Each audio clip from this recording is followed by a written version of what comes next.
Hello, everyone, and welcome to the Circle of the World podcast, where we discuss Joe Abercrombie's First Law series.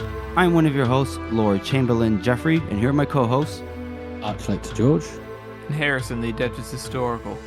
We continue our coverage of Last Argument of Kings, the third book in the original trilogy. For this episode, we'll be covering The New Man, Feeding Time, and So Much in Common.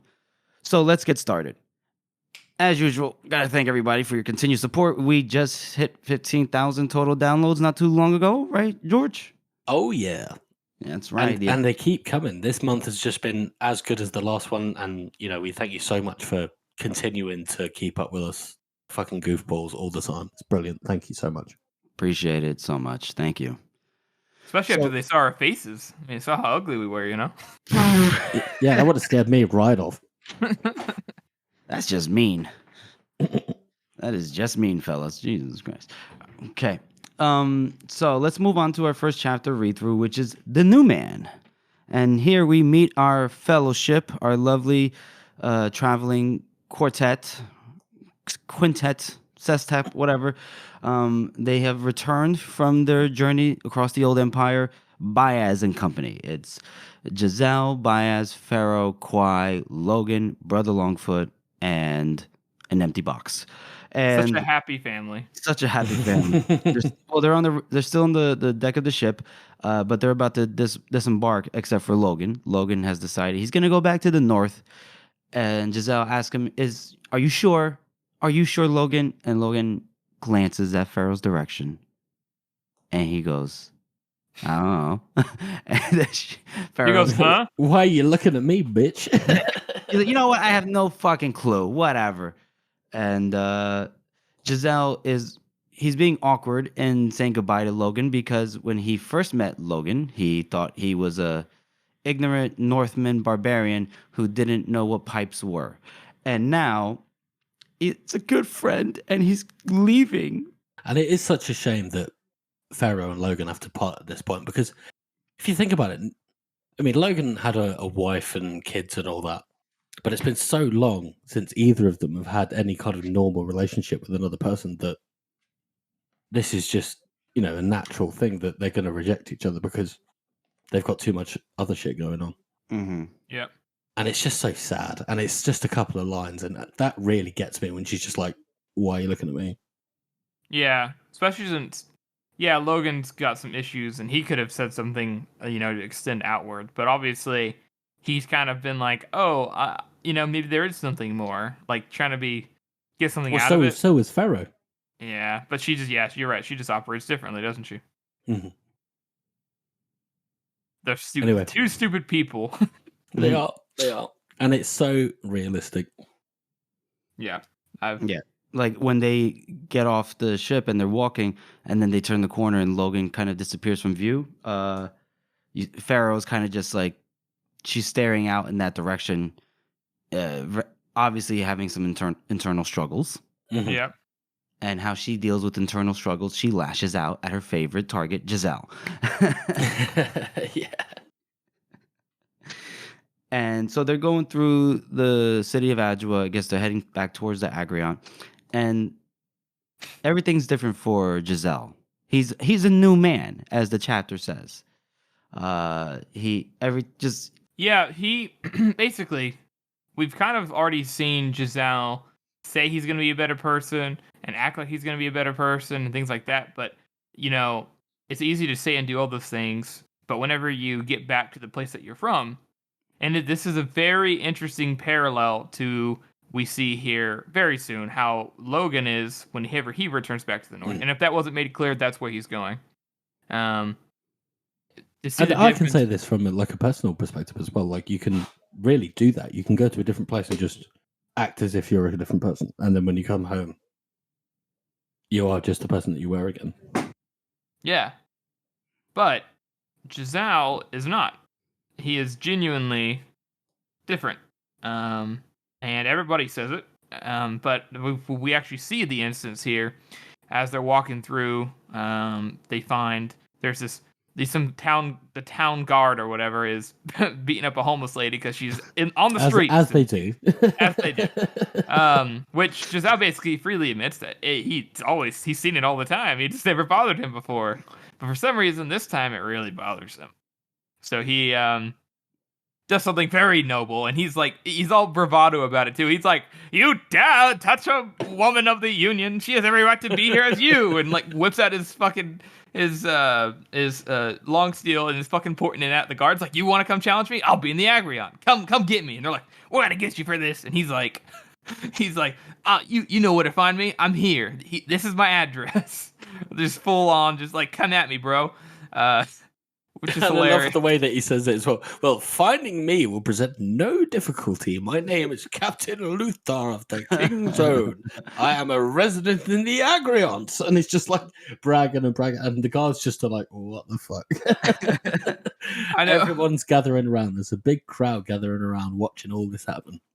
But it really is perfect because Giselle does this of his own volition. And it's kind of cool that he does this, even though it is a bit cheesy. But it's extremely cheesy, but I think for a good purpose. Yeah, I mean, it works out for him, right? Because that's the way that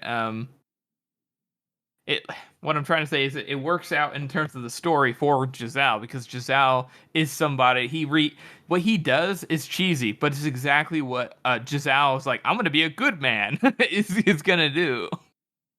Yeah, and this is the first thing that presents it, and like you said, he's probably seen this many times before and just not given a shit. Mm-hmm. But everybody recognizes him immediately, like, "Oh, everybody knows this person." And then Baez steps forward, and it's like, "This is Captain Luthar." And Baez is doing exactly the same way that you said, Harrison, earlier before we got on the chat. He says it exactly the same way that Ladislaw does in the audiobook. And this is just my personal little headcanon here, but Baez probably has something to do with the way that people speak in the Union. Because we know he's been around for a long time. So you think, wait, what do you think? He was like one of the progenitors of the common tongue? Yeah. Huh. I mean, we know he's been around for a very, very long time. I mean, at least twice as long as the Union, maybe. Possible. No, definitely longer. Yeah.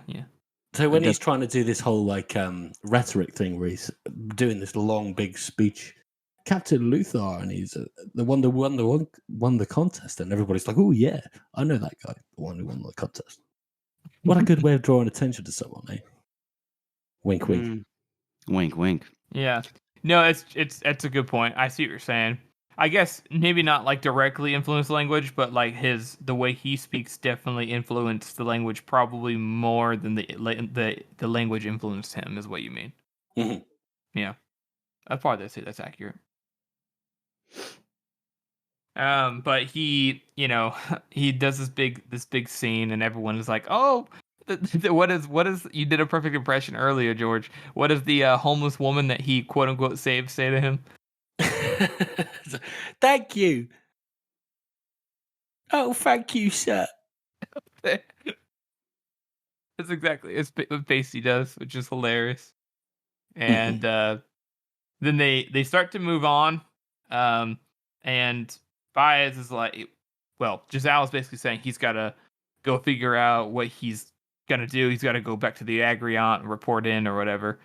And Baez is like, "Well, it's it's been such a good time with you."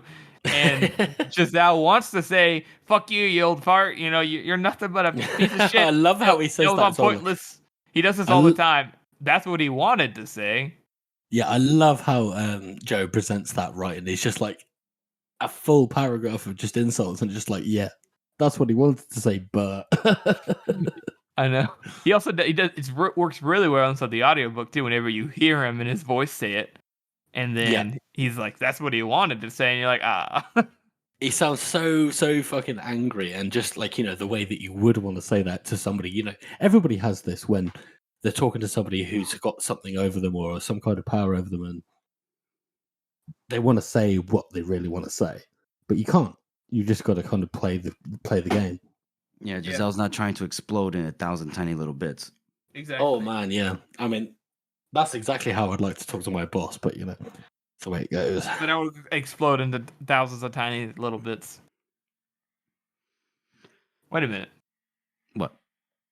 We've been talking to our bosses all wrong. Stand up. Rise, workers, rise. We must They're not make a biased. great change. Oh wait, we haven't got to that point yet. We have not A gotten great change. But I do like that. And as an aside, that we can already see that kind of thing build up. Yeah, it Mhm. definitely is a everything is set up very well, and we start to see the building blocks that have always been there start to show themselves in this beginning part of the last argument of Kings. But Giselle, they part ways, and he acts like he's gonna be friends with Baez. He's like, "Oh, it was an honor," and Baez is like, "Oh, you can tell that Baez because Giselle did that thing." He's like proud dad moment. He's like, "Oh, very good, Captain Luthor. What a noble man. All right, hopefully we'll see each other in the future one day." And Giselle's like, "Hopefully never again." And he thinks about saying bye to Pharaoh, but Pharaoh's just like, yeah, whatever, bitch. Doesn't even fucking pay attention to him. And then he goes on his merry way. Mm-hmm. He goes back to like his Barracks, I think, right? yeah, his barracks. Yeah, he kind of has like this to CW. Yeah. But Pharaoh goes with Baez, right? Yes. There was that. She's like, I'm not gonna go with you, and he's like, And she's oh, just where like, else well, are you gonna go? I like Oh. that. He's just like, well, you should. And it's just like, okay. I know Because she's got nowhere to go, right? So their transport to the south has just been completely closed off. Yeah. So she's either got to wait for Yulway or whatever, and she just bides her time. I do like though when right before we get to the barracks, right, and Baez tells Giselle that they'll be going to the Agrion. that Pharaoh's gonna be coming with him with Baez. She goes, "Why would I do that?" He says, "Because you lack the social graces to function longer than 5 minutes." What the fuck else? What a perfectly honest reply. It's like, And no, it's- this is exactly why. And I like how the description is like his eyes rolled up to the sky. He's just had it with this bitch. You can say what you will about Baez, but if I was in Baez's position, I'd be super annoyed by Pharaoh as well. The whole time, just I was like, I'm a better person. Logan's like, that was a good trip, and even Bobby Longford's like, man, a trip of a lifetime. And Pharaoh's like, eh. Yeah. Where's my vengeance? Where's the Gurkish? Yeah, where's the Gurkish? I need my vengeance. Ah. And I love the fact that Baez can, back in the Blade itself when they first meet, Pharaoh literally punches him in the face and he still manages to conjure up a smile. And now he's just like, oh, for fuck's sake. He can't even be bothered. He's just like, no, all right, I can't. Yeah, whatever. Do what the fuck you want. Mm-hmm. And then, so like we go to the barracks. You were saying, Harrison, and Giselle did what? Yeah, Giselle's at the barracks, and he like is doing like the CW, like looking at his the old card table where they used to play games, and everything feels so far in the distance, and how he's kind of the honestly. Yeah, he's doing it proper here. reminiscent, cheesy. Yeah. Again, this whole chapter is very cheesy, isn't it? Yeah, and it's very it's cheesy up to until one point here in a minute. And again, intentional. Yeah, intentional because Giselle is essentially, he kind of maintains that he is he's still naive. He's not the smartest person out there. He's very charismatic, and that's about it. And now he wants to be a good person. He's not really that charismatic. He's just among the people that he's met and he's had power over. He thinks he's charismatic. I would say he's extremely superficially charismatic. But not because on like a genuine level. level. Like you say, superficiality. He's got the perfect figure and he's got the perfect face and he knows the right words to say at the right time by accident. He uses the right the sting words, like the words that get attention. But the point is the little sound bites. Yeah. I would love to have like that, like a little button for Giselle's lines of like, I am in the Acreon. You can find me there.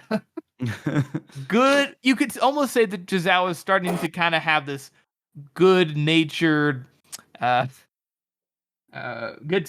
What is that term? Somebody Mm, else uses it for him. What? A benevolent good humor. Okay. Benevolent good. Is that Savine in? Who's that?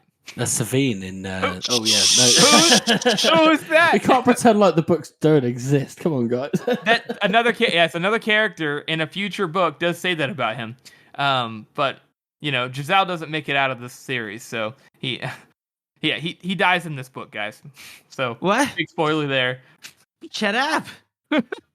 Jeffrey.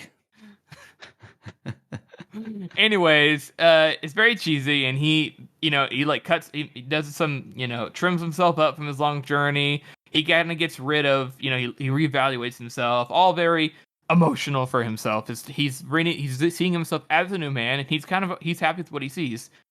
And now he kind of he's ready. He's ready. He's cleaned himself up. He's reminisced, and now he's going to go talk to Artie. And he does have a very classic, oh, what am I going to say to her? Oh, maybe I should say this, which is hilarious. He's like, I love all I the am different returned. options. I am returned. too formal. Hello. Too Which is informal. funny enough when that Casual. phrase comes up later on in the series. Wink, wink. He, I am returned. Too formal.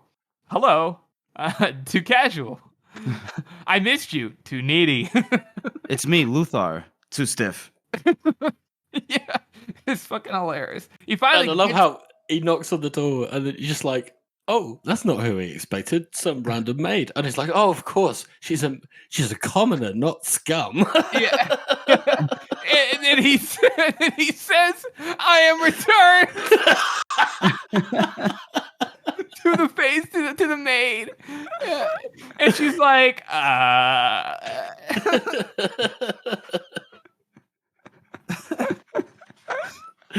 It's like, oh yeah, by the way, is RD here?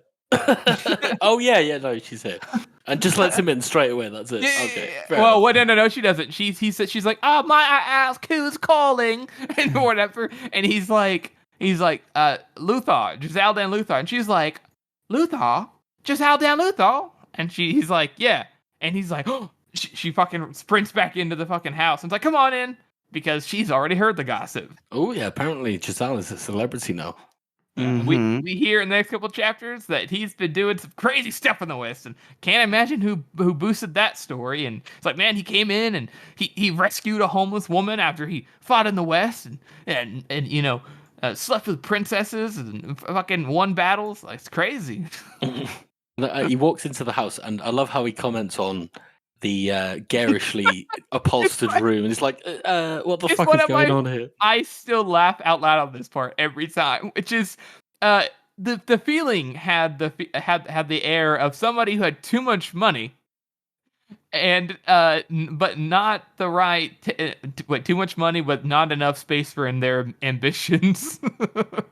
Yeah, which yeah. which is so perfect, because Glock is the one who designed the room.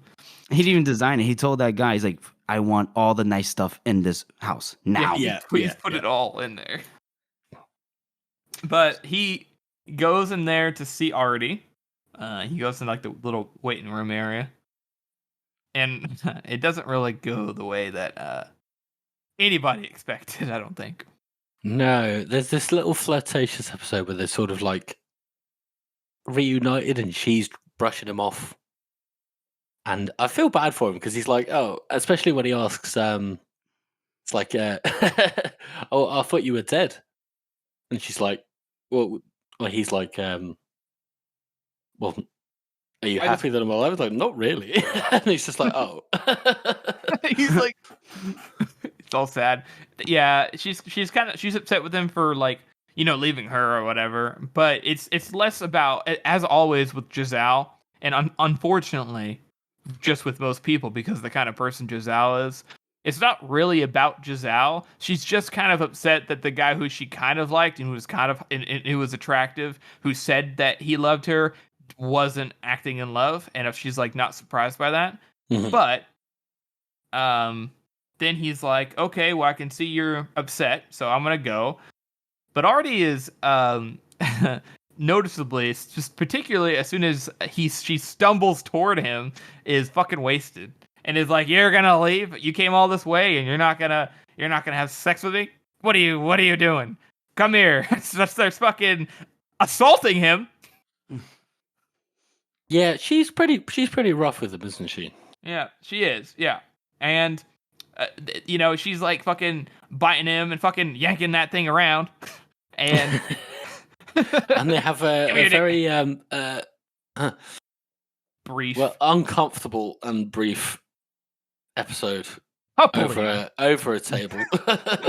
Yeah, he basically she's like, he's like, all right, bitch, you want to play rough? And he fucking gets rough with her, and then they're both like, all right, well, we might as well just finish, even though they're both obviously not enjoying themselves because the way he handles her probably reminds her of the way she's been handled in the past, which probably wasn't the best thing in that kind of situation. But at the same time, she also asked for it because she was doing the same shit to him. So whatever.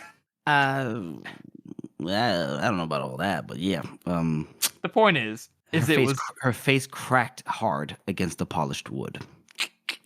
Yeah. It's rough. I mean, shit happens, It sounds like an accident. What? Oh, God. Sounds like she fell down the stairs, Jeff. No, come on. that was a reference. That was a reference to Glockta, not a reference to home abuse, guys. Anyways, they get really rough with each other, and they finish, and then they're like, okay, well, that wasn't really what we expected. And she's like, okay, get out, you scum. You got what you wanted. And he's like, what? I thought you wanted this. And she was like, no, you left me, and my father hates me. And she has this very honest and very good realization of her character that despite her acting tough, she does believe, and which is why she is miserable. She has a very low self-esteem. Yeah, despite her confidence, despite her intelligence, all those beatings, literal and mentally, have worn down her self-esteem to the point where she does actually believe what they say about her, particularly West and her father, which is, you're such a fucking loser, you're a waste of space. And this is why she acts like that. This is why she's miserable. But and this is actually where I think is really interesting that people say that Joe's writing of female characters is bad because of this particular instance, I think. Because of the way that Artie acts here. Mm-hmm. And in general. Yeah. It's specifically Artie that is the problem. Because she is portrayed as more of a kind of damsel, and she is waiting for Giselle to get back. And that's it. That's all she does. Well, and Giselle I can see. Yeah, she definitely has. She definitely has that major character flaw, which is the fact that despite everything that's going on, she basically also just throws a pity party and doesn't actually try to make her situation better. Yes, she is a victim of abuse, and yes, she obviously has to deal with that. But as rough as it is, it's never an excuse to not do anything or try. Mm-hmm. So. But then we don't know anything about it. We don't ever get her POV, so... Yeah, it's hard to say for sure, but Joe does an excellent job at laying out how and why and the good things and the bad things of a character who we're never in the head of. Mm-hmm. But surely a fucking excellently written character either way. Yeah. But Giselle says he doesn't leave. He said normally he would have because she's like crying and stuff. Instead, and you know what? He wants the contact. He knows that he loves her, and he tells her. Yeah. He tells her, yeah, and she's like doesn't believe him, which is that's fair.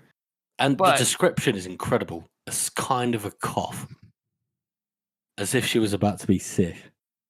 Mm-hmm. Can you imagine how you'd feel if somebody had that reaction to you telling them that you loved them? Yeah, that'd be deflating, to say the least. Exactly.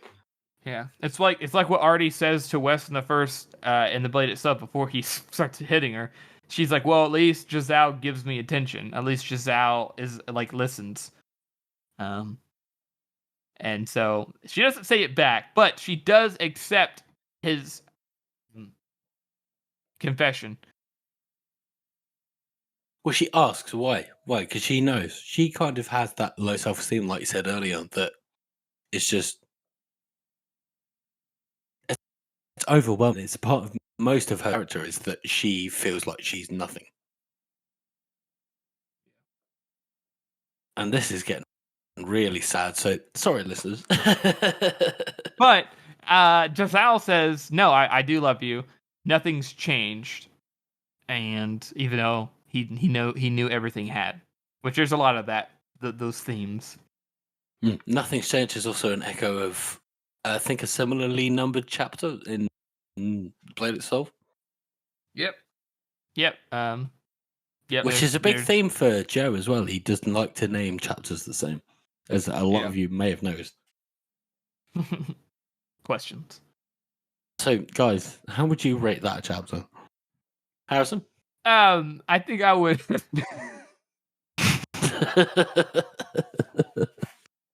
I think I'm going to rate this an 7 and a knuckle. I think it's really it's one of the best Giselle chapters. We get to see him actually acting on him being a good person. It doesn't seem to all be talk. He's genuinely taking it all in. It really is a focus, a character, a Giselle focused character chapter. And the scene with Artie is very good in terms of Artie's like how they interact in terms of writing. Not because of what actually happens or how it happens. It's pretty awkward, pretty weird. But I think it's the overall Giselle. It's just such a good Giselle chapter. I think it does really well at that. Well, I think I'm going to agree with you, Harrison. I'm going to give it a 7, not a 7 and a knuckle, just a 7. Because it's a very difficult chapter to read. I mean, half the time I skip this chapter. If I'm doing a reread, I will skip half of this chapter because it's too distressing. Yeah. Because it's a very realistic interpretation of that kind of very specific relationship. Yeah. And it's so well written and it's so brutal. But it's just fantastic. I think it's Yeah. I think it's brilliant. But also it's a Giselle chapter is kind of weak in terms of like substance other than him being like, man, I feel so different now. Yeah, of course. And you know what? Anybody can feel that. Anybody can feel that kind of, oh, I am going to be better. Yeah. It's just when it gets hard that you fail at it. Yeah. What Jeff? What about you, Jeff? All right. Yeah, I'll give this chapter a 6 and a knuckle out of 9 fingers for me. A little bit of a wink there, but obviously it's a good chapter. We get the reintroduction to Giselle's character, and obviously the man has gone through some growth, but you do see like little instances of his previous personality rise up, as in when he saved the poor homeless lady and she got close. He's like, "Ooh, I don't want to contract an illness." And the part where Artie breaks down and he goes, "The old Giselle would have left and run for the hills. The new one thought about it hard, but the new one has more character," or so he told himself. So I appreciate those little tidbits there. So 6 and a knuckle for me. A bit of now self-reflection there. Yeah. He's always like constantly self-reflecting on just how little he's really changed sometimes. Yeah. All right. So now we'll move on to our next segment, which is Best Meme of the Week. Georgie Boy, Arch Lecter, take it away. Okay, so this week we have. I'm actually breaking the rules for this one because I really like this one. It was Copper Yacht, and this was 8 days ago, so technically it doesn't fit in for our criteria of meme of the week. But I think it's fucking Whatever. fantastic because it's the frame from Airplane when the creepy pedo fucking pilot is talking to the kid and he's like, Severard, have you ever been in a Gurkish prison?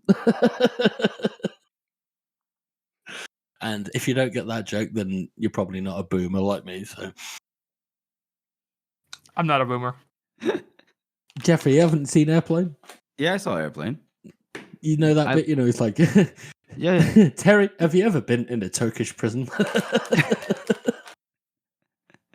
Yeah, I remember.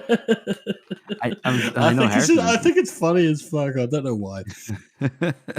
Like I said, I'm a 27-year-old boomer. It's all good. It's all good. Well, thank you for thank that. you very much, Copper Yacht, for your meme of the week. Thank you very much, Copper. Yeah. Gotti. Body. Bada. So move on to our second chapter read through, which is feeding time. And who else but Superior Glocta. We come up onto Superior Glocta. He's now talking to Lord Wetterlant. Fun fact about the Wetterlant family that Harrison and George brought to my attention earlier. One of these cocksuckers appears in at least each trilogy of the First Law. Hey, I would say that one of the heroes is not a cocksucker. All right, he's a pretty good guy. Yeah, For and this one's all right. This one's about okay as 6 well. sentences. Yeah, this guy might be. I cool. mean, Fine. he's. We're not getting to that. We're not getting to that. Jeffrey, do you want to take this one up? Sure. So we have again. So what Glocta, his whole mission is at this point for Archlector Soul is to bribe, bargain, convince, threaten, intimidate, whatever, any nobleman to be on their side for the upcoming election to elect a new king or king to be after King Guslav bites the bullet. And so now he is talking to Wetterland, and Wetterland he doesn't need to deal with the fuss, right? He knows what he's there for, what Glocta's there for. He's already dealt with Morrow, and they talk about, what is it? How much of these? How much did he offer? Well, he's very, very conservative at first. He's like 7,000. He's like, well, this person already offered me 7,000. It's like, well, I can do 9,000. Well, this person already offered me 9,000 and a piece of land. And he's like, well, I can do 15. And he's like, well, Lord Moravia offered me 15. He's up and up and up, and he gets matched every single time, which is not a good position to be in. Yeah, and it's clear that this is one of those instances where they don't have leverage over him. It seems like Wetterland, at least this one, the senior Wetterland, is a fairly intelligent motherfucker. Smart enough at least to play the game and not get caught doing bad shit where makes them have leverage over him. So, even though he only has, as he states, 4 votes, he is very clever by waiting to reveal that into the very last moment. He waits until Glocta shows his entire hand to make sure he can't do something better. He also is, obviously, Glocta would have approached us differently or threatened him if he had something over him. So, I mean, yeah, you can see that just from the way that he approaches him. Like you say, you can see the respect or at least the feigned respect that he has for him. yeah, carries you huge responsibility. You do this and that, and he's trying to kind of beguile him and trying to ideologically lead him rather than actually outright threaten him. Yeah. Yeah, which is really speaking to Glocta's kind of intelligence in this sort of area. Because it's not the first time we've seen this, but it's a really, really good example of it. Also, go ahead. Go ahead, Jeff. I was just gonna say, because normally we've seen Glocta, in the first book, we could kind of say noir-esque detective story, investigative. The second book, more kind of the same thing in terms of finding out who killed the previous superior Dagaska, but also managing and defending a city, getting a city ready to defend against the incoming Gurkish invasion. And this one, we have more, I would say, political wheeling and dealing that we see come from Glocta. Oh, That's what I was 100%. gonna say. I like how almost in each book we kind of get a different aspect, different wheelhouse that Glocta has to perform in. You know. Yeah, Mm. Go I ahead, like that Harrison. as well. I was just gonna say the off of the character note, I like the fact that this bench is probably the same bench that him and Salt met at, and then him and Varuz met at, and it's like the Goodwill Hunting bench that everyone goes to have secret fucking meetings and shit. It's like everyone knows, like you don't sit on that bench unless you're important. It's the same fucking spot. I love that. George, you cut out. Oh, What were you which, saying? by the way, we also went to go and see them because. Sorry, I think I interrupted them. We did. Yes, we did. That is also the same bench that we went to go and see, wasn't it, guys? In Boston, the Goodwill Hunting bench. Yes, it was. Yeah. So I can imagine. Yeah, I can never seen that imagine that movie. Never exact seen that bench. movie still. Mate, watch that fucking film. It's on my list Do of it. movies to watch. I know it's on my list. It's on my list, guys. I'm only 23. Everyone, fuck off. Get Never watched Goodwill Hunting. Good lord. ice cream ready and just. You've never watched it, Jeff? I watched it. Isn't that what he just said? Oh shit! Sorry, Jeff, thought I you bet did. you're I so thought you said- old no, that you did. Jeffrey, you don't even remember that you watched it. No, I watched it. Wait. Oh yeah, what happens in it, Jeffrey? George, were you What cursing? happens, Jeff? Matt Damon is a stupid janitor, but he's actually really wicked smart. And his best friend's Ben Affleck. Mina Hey, Driver's whoa, in the whoa, good- hey, you're ruining it. Why are you spoiling it? I believe Sorry, you. I I'm believe sorry, you. I I'm believe sorry. you, Jeff. I believe you. She dies. I'm kidding. Anyway, Damn it. Anyway, go ahead. Anyways, Yeah, that's so- all. I just like that there's that bench there. Okay. So then we get a bit of a time jump, right? Like after Superior Glocta is kind of like, I can only match that offer. I'll get back to you about any potential, like, if we can give you some more. And Wonderland's like, sure, take your time. I'll be here waiting for you. And so we get the time jump. Glocta's going to go check in on Artie because that's what he's been doing lately, correct? Right, guys? Yeah, and he's like excited too. I like this little monologue he has where he's like, ooh, something where I can actually just enjoy. Like, he's actually expressing some excitement and some like possibility of enjoyment of life by going to see Artie here. I like that because he raises his fist to knock on the door, and he's thinking to himself, a room that has nothing to do with Harlan Morrow, that'll be refreshing. And then the door just opens quickly, and Captain Luthor just steps out, and he's like, "What?" Really? What are I you love how it doing mentions it. in He's my got a swamp? big smile on his face. I know. And then, like, honestly, though, this right here is I think, in my opinion, is the biggest indication of Giselle being different.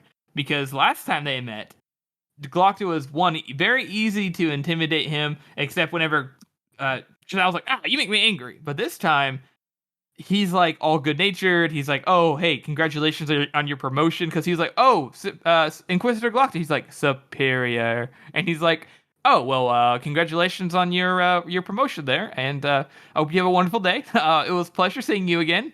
I shall be off. But is that like, a he's all change of good character? Or is it just because he's just got laid? Could be both. Could be both. Could be both. But Glocta is definitely thrown off by him, and but Giselle doesn't he's not a dick at all, which is Right. which is nice, and also it's pretty funny to see how they interact now. Mm-hmm. And I like how. Go ahead. No, go ahead. You're good. I was gonna say Glocta walks in. He's like, he thinks to himself, "Huh. I wonder what he was doing here." Oh, of course, a young man leaving a young woman's house in the early morning. He just got laid. And he walks in, and Artie's already pouring a glass of wine. This alcoholic, and she goes, this is "Did so you forget awkward, isn't something?" Yeah. Did you forget something, or did you really decide you couldn't live without another blowjob? Because her back is to Glocta, so she's saying I this think stuff. she was and just pouring going to a glass say of like wine. fuck or something, but Yeah, something like that. It cuts off obviously because she turns around and just sees Glocta. She goes, ah. and to her credit, it's an instant recovery. She's just like, oh, I didn't expect you. Because Glocta says, don't worry, I get that reaction from everyone. Even myself. And she goes, "Stop it. It's just I wasn't expecting you to wander in." Yeah, He goes, he's like, yeah. yeah, I like how she corrects him too. Like she's like, no, it's not like that. You know that. Like we're beyond that now, Glock. To stop it. Mhm. And then he goes, "You never guess who I passed in your hallway." And there she's like, "Huh? Well, who? She Who? plays dumb. Yeah." Yeah, and then basically he gets to the gist of like it was Captain Luthor, ma'am. It was Captain Luthor.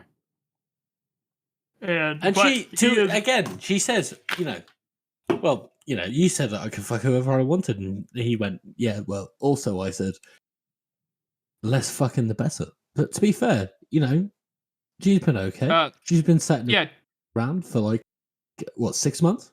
6 months is a yeah, long time, guys. yeah, People yeah. have It's a very long time. needs. I think that in this particular instance, it's very clear that he's only saying that because it's Giselle. He's only saying that because he feels differently about Artie than the way he did before. It's also Glocta's very clear definitely that jealous. oh yeah, absolutely, and he thought he was basically it was him and Artie against the world. They've been talking and things like that, and even if he doesn't think anything more than that, it's still really nice to have. And now she's like sleeping with his rival, and not only did he not get the one up on Giselle, like catching him off guard and making him afraid, he didn't get that. He also now is having to deal with Artie saying the honest truth, which is you said you didn't care, which is true. Glock is kind of completely in the wrong for actually getting onto her about this. 100%. I mean, Glocta is in the wrong, and I think the reason why, because he's so jealous, is because Giselle is basically him 20 years ago. Yeah. So he looks at him and goes, "Oh, that could be me, and I like this girl as much as anybody else does." Yeah, I think you're right. That's Which is kind of a crude way of putting it, but that's how people are. No, I think you're right though. I think that's exactly kind of what's going on here, and I think that I don't think it's exactly just because it's him. I think it's also because like I said earlier, he's got this relationship with Artie that he's been cultivating, and now he feels like that's been disrupted. Even if it wasn't like anything more than like a friendship, So, yeah. Anyways, after Artie basically says, "Look at you're one to talk with all the ass you pulled back in your day," he goes, "She makes a fair point." Instead, to himself, he goes, "Maybe a soft word with the gentleman will do the trick, or a hard night with practical frost." So he's like, he's gonna stop him from fucking Artie one way or another. So he kind of diverts a bit. He goes, "Okay, your bed, your business. Okay, so what's he doing over here anyway with the civilians? Isn't he supposed to be up in the north? England and everything?" And she's actually the one that gives him the lowdown that he wasn't in England, that he was over in the old empire, and he was with some Northmen named Nine Fingers. And Glock goes, "Who?" And yeah, him and some old bald man. He's like, "Baez, he's back." That little shit. And then Glock asks Artie, "Well, is he here now in the city?" And Artie responds with the classic, "Nobody tells me anything." Yeah. That is where we end this chapter. And that should also be the name of this episode. Sure, why not? And you should do it, Jeff, in that exact sultry voice you just did. I like it. No, Nobody tells me anything. So, what would you guys rate this chapter? I'd give this one a 7. Okay. I like this one. I love Last Argument of the King for me is one of the best intros. It kind of dies down a bit in the mid kind of story, but the intro for all of these characters is just so good. I mean, we get so much character work for Glocta here. It does pick up running pretty much. It does.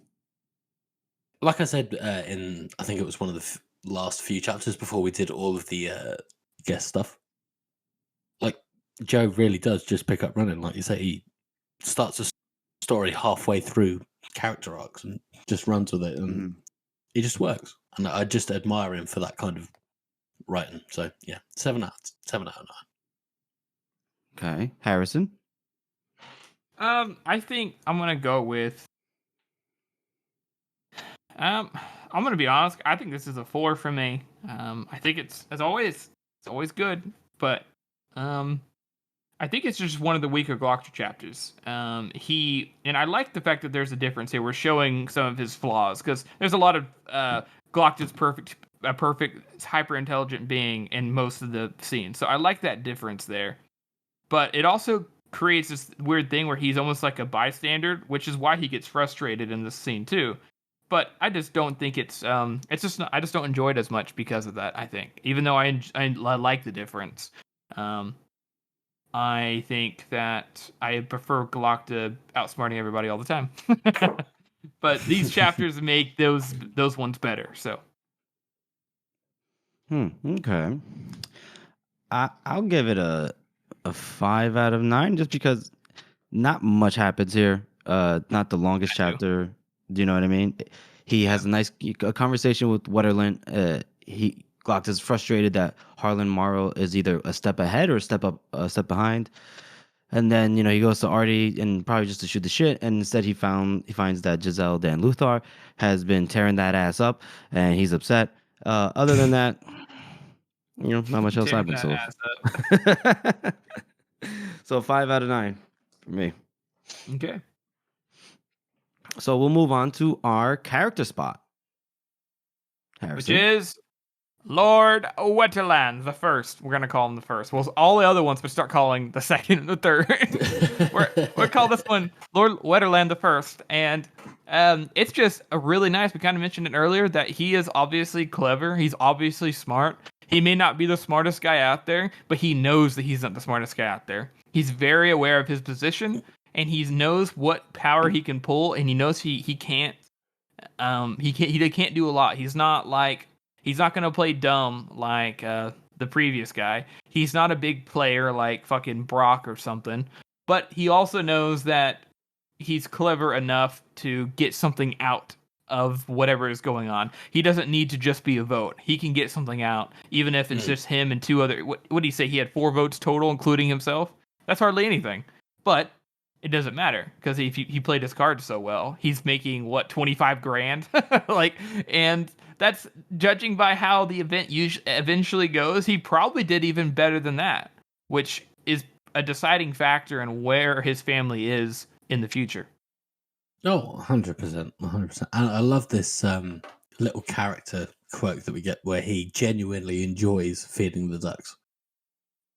Yeah. Which is just, it's a bit of a stereotype and it's a bit of a cliche as well, the old man feeding the ducks, but... Well, I like everybody knows. Speaks. Go on. I was just gonna say I like how he speaks, like how he says, I have a lot of mouths to feed, and that's barely enough for my dogs, and his dogs being his counterparts, his other votes, and then he's actually he's thinking about my dependents, and he has that nice line where he says, the higher you rise in power, the more dependents come begging for scraps, and it's very true.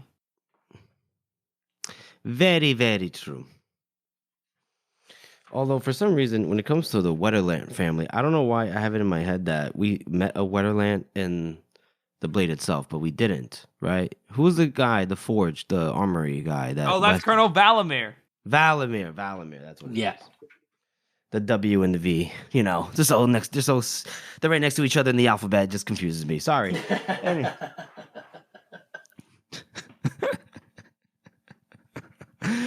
All right. Is there anything else you want to add to the character spot, Harrison? No, I think I'm good. You good? All right. So let's move on to our third and final chapter read through. So much in common. This one it's from Pharaoh's point of view, and she's pacing around the room as usual because that's what she does, and she is pissed as usual because she wants vengeance. As usual. As usual. And still hasn't gotten it. As usual. And here, I like this. Poor Pharaoh. Yeah, poor Pharaoh. And she's in the room with Kwai. Baez is not there, right? He's out. I think he's getting a bath or something. I can't remember. But anyway, as she's waiting and like pacing, not Pharaoh, Kwai out of nowhere says, "You should go back to the south." That just stops her in her tracks because Why who the doesn't say fuck is jack Kwai? shit? Yeah. And then here, Kwai is weird. Kwai gets a little weird. He gets, he says, "We are much alike, you and I. You may not see it, and yet we are so much in common. Baez will bring you nothing you need. He cannot be trusted. I found out too late, but you still have time. You should find another master." Really not sure I've what no voice you're doing, master but I'm in feel. for it. And I love What is how it? quite What just is it? literally. You guys are talking over each other. What did you just say? I was just saying, what is it? No, it's fine. Go ahead. No, go ahead, Harrison. Go ahead. It sounded funny. That was like, what kind of accent was that? That wasn't even an accident. I was just being like creepy. Wait. Yeah. Anyways, Go ahead. that's it. That you just want to say anyways. Okay. Anyways, Pharaoh asks Kwai, "Why do you stay then if Baez is not going to give you anything you need?" And then Kwai says, "Vengeance." And Pharaoh's like, "What?" And then Yeah, we can't really talk about this unless We we're going to can't. do some spoilers. we can't, right? I mean, I think everybody who reads the book knows that there's some shit going on, but we're not going to discuss that shit right now. The point is, some No. weird shit's going on. Weird shit is And going on. And On a Baez future is episode, we will be Mhm. definitely discussing it. Oh yeah, and Baez walks in the room, interrupting this conversation, and what else does he have but a teacup? And he just goes right into the balcony. He's so arrogant. He doesn't even look at anybody in the room. No, And, he just saunters right past, like, right, okay, see it. he's like, I need some sunshine. I don't want to deal with Pharaoh right now. Although it's pretty funny, right? Mm-hmm.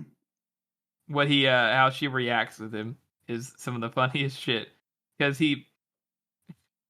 I'm sorry, I'm having a hard time not laughing since talking about it. Someone Do you else want want to take over? It's one of my favorite scenes. what with Baez and Pharaoh? Yes. George, do you want to take this? Well, Baez basically explains to Pharaoh that there's no way to go south anymore. Right, because of, she threatens to leave, right? Yeah, she threatens to leave, and he's just like, yeah, well, you could leave if the Union wasn't at war with the Gurkhas right now, which they are. So there's no ships going south. And he's like, oh, okay. And she's like, well, do you still want your revenge? And he's like, well, yeah.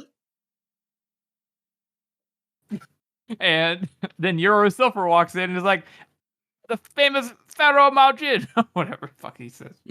Somebody, it's good to meet somebody of your lineage. And he's just like, well, who the fuck are you? This is the scene where George realized that he hates Euro Silver because he's like, oh, my master, and he's like, yes, Euro, you have never let me down. He's like, yes, master, what do you need me to do now? That's exactly what it's like. Yeah, Yoro Sulfur is just a fucking absolute stooge. He's a henchman. But he does say, oh, do you need this book now? This Glustrad's book? And Bias is like, no, I don't need that now. The plan did not go according to what we thought out in the West. And but in regards to our other plans, nothing has changed. And then they're like, okay, Pharaoh, can you leave? I have a guest coming in. I love she gets so sullen and like childish, just like dragging her feet and just like, oh, I guess I'll go. She's like, she was happy to leave, but she took her time moving. If only because Baez wanted her gone quickly. She unfolded her arms, stood on the spot, and stretched. Strolled towards the door on a roundabout route, letting her feet scuff against the boards and fill the room with her ugly scraping. She stopped on the way to gaze at a picture, to poke a chair, to flick a shiny pot.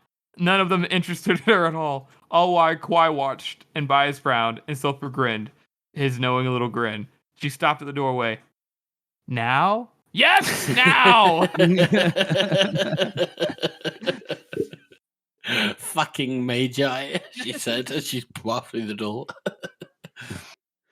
Before we continue on, I just want to say there was this nice burn that Baez imparted upon Pharaoh earlier, Yes. where Baez goes, "Why is it that you insist on testing the limits of my patience? It is not without an end, you know." And she goes, "Neither is mine." And he goes, "Pfft, yours doesn't even have a beginning, as Master Nine Fingers can no doubt testify." Bam! Yeah, it's good.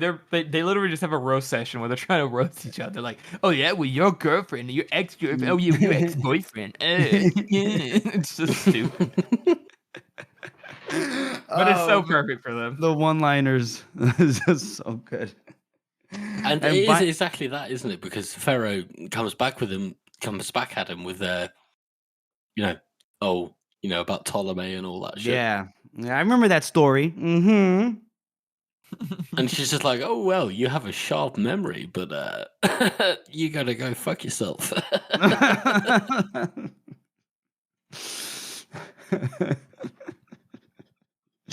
And then, Lord Isher comes in. Well, passes Pharaoh on the way out. Pharaoh does a little, it's to scare him, and It's so unnecessary. He's just walking in, and she fucking hisses at him. Oh, so funny. And then you can hear Bias is like, Lord Isher. And he's like, I came at once. And he's trying to say, he's starting to say something about his grandfather. My grandfather always said, Bias interrupts. He's like, yes, he was a wise man. Good friend. Yes. Do you want some tea? And that's it. The chapter just ends off that. It's like, okay. So what would you guys rate this chapter? I am going to rate this a 3 out of 9. It's pretty short. A lot of it's normal Pharaoh stuff. It's fucking hilarious. There's a little bit of exposition here, like in the background, as it usually is with Pharaoh, because Pharaoh doesn't care, so people can say things around her, and they don't know if she's not going to actually do anything about it. And I do like there's a lot of parallels with like how T and Pharaoh's like, I don't like how the girl can shrink T, and there's parallels that, that's going on. There's a lot of setting up, like you said, George. But I do feel that it's a pretty weak chapter, especially for a Pharaoh chapter, because we like it when she does things unexpected, and she's really just kind of being a baby right now. Don't blame her, though. No, it's kind of just a purely setting up chapter. But that's what I'm going to rate it. George, what would you rate the chapter? I'm going to go the same. I'm going to go about 4. Because it's short, it's sweet, it's very, very funny. But we get a bit of exposition, but we know Bias is up to something here, don't we? He's always up to something. Bias is always up to something. Sneaky little baldy fuck. Yeah, I was gonna give it a 4 too. To be honest, it's a short chapter. It's self-contained in that one room. Get some weird moments with Kwai. Seems to be having like an identity crisis, and we see Yoru Sulfur once again. But that's about it. Yes, Pharaoh being upset that she hasn't had her vengeance yet, and that's pretty much it, really. To be honest. So let's move on. And in that case, we have all 3 chapter scored. Let's move on to our community interaction segment. Harrison. So we did another poll here. It's the most academic intellectual character.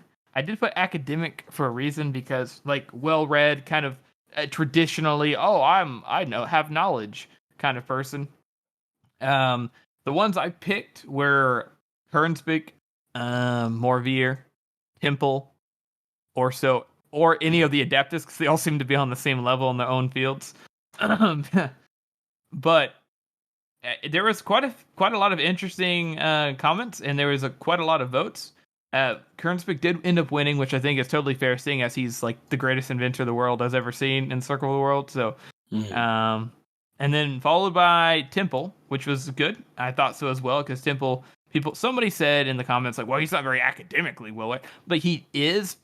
He may have not learned it in the academic sense, but he is very well read. He knows multiple languages. He knows different laws. He knows how to handle, like he wrote an entire fucking bill, like like an entire constitution. So he definitely is, I feel, very academically intellectual. Morveer, I put Morveer on here, and he was in third place. But Morveer, people were like, "Why is Morveer on here?" I'm like, guys, because Morveer is a smart guy, especially he has a lot of knowledge. Everything about poison. Everything, like literally better than everything. Yeah, I mean, how to infiltrate and do all that. I feel really bad about Morveer in this kind of. He is a cunt, and everybody hates him. But he is good at what he does. But damn, he's good at his job. That's what he's I mean. a true professional. Academic doesn't mean intelligent. Yes. Yeah. You don't have to be overall generally intelligent to be academic. Yeah. You see, I met a lot of morons that are academics. Exactly. Yeah. So I have a lot of there's plenty of intellectual characters inside the series, and I have some other criteria for them. But like, so somebody with like Orso, I put him on here because, well, in my mind, in his period of time with how smart he is normally, he definitely is very well read, knows a lot of different things, languages, and he knows what he's about. He just doesn't implement it. But he's the son of the most powerful person on the face of the planet in terms of access to technology and knowledge of the basic kind. So that's why he put him on here. Some people wondered about him as well, but to me that seems logical. He's going to have the best education of any of these people. Yeah, and also absolutely demonstrates that. It's just his kind of personal side that the book is most concerned with. Yeah, exactly. The Adeptus did fairly well, that 92. Yay! And I think yay, Adeptus. Adepti. My metals. No. My poisons. No, it's the study of the human body that will. My explosive powders. And you know what? From my experience of academics, 100% accurate. It's my criteria. We had the Bloody Niner who can't help himself, and every single fucking poll always says fucking weird and a fucking lie. Which, he's right. He said the cheese trap. I completely overlooked Weirin. He didn't invent the cheese trap. He's clearly a highly educated man. Clearly ahead of his time. Ahead of his time. A scholar. And then somebody said Clover, which is just insane. Well, what you want about? Clover's like the most. He's emotionally intelligent and he understands people, but he's not. He's not academically. That's not academic. That's not. No, for sure. There's a lot of people. Somebody did make a good point. Like, isn't Monza's really well read, and Monza's very academic. I would say she is. She's just people actually point out how not wide read she is. She just studies war, and that's it. Exactly, which is why I basically just stated, yes, she's actually won our best. She won our best general poll several months back. And he was like, "Oh, this seems about right." And somebody said, "Well, Casca is very well read." And actually, Casca, I must admit, Casca is pretty academic. He knows a lot of things, but he's also bullshitting half the time. So he's also bullshitting half the time. Mm-hmm. I am shocked that nobody said Rogon, because Rogon's the one that points out that Monza's wrong because of this specific kind of thing and that is a very kind of thing that academic people do. They like to go, "Oh well, but I've read this and this says." No, that's a good point. That's a great point. I didn't think about that. Rogon is up there, and maybe inside of I have another poll coming up that I'm thinking about doing, like most political savvy. I think I'm going to put him on that one because he's very good at that. Somebody else at the very top said basically, "Hey, Baez. Obviously, how can no one say Baez?" I'm like, yes, absolutely Baez. But like, if I put him on the poll, he's absolutely going to win. And I'm not going to put him in any of them because when it comes to intelligence or political machinations or he's going to be at the top of every single one of them because he is the best. But he also it's kind of cheating because he's been around for like 1,000 years. I mean, you're going to be better at most things, especially if that's your motivation. So Yeah. But anyways, And what a fantastic poll, Harrison. That's just a inspired chef's kiss. thank you, George. I did enjoy seeing everybody try to figure out what academic meant, but it was pretty entertaining. That's funny. That's our show, everyone. We want to thank you all for listening and supporting this podcast. As you know, this is a passion project for the three of us, and your support really does mean a lot to us. Join us next week as we cover honesty and ghosts.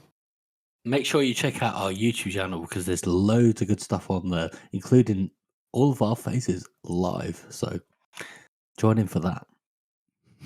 And if you haven't already, please subscribe to our podcast on Apple Podcasts, Spotify, Google Podcasts, or any podcast app that you use. And please make sure to rate and review this podcast as it helps to spread our reach. Thank you all again for listening. Nobody tells me anything.